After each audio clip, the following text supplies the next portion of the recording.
Ассалаумағалейкум, құрметті достар.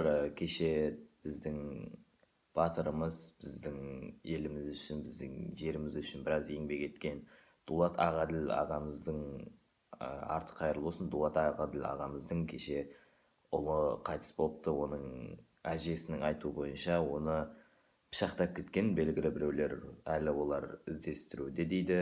Сонымен Дулат Ағаділдің ұлын кім өлтіргені әлі белгісіз, бірақ мен ойлаймын, оны биліктегі біреудің қасақана или біреудің істегені.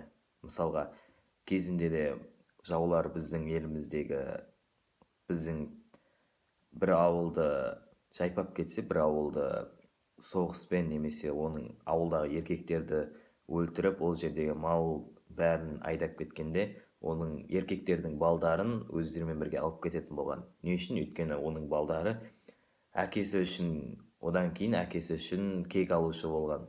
Сол ой өзіме келіп тұр. Дулат Ағаділдің баласын біреулер тапсырыспен өлтірген, немесе біреулер жазатайым өлтіріп қойған. Сонымен белгілі бір шешімді күтетін боламыз.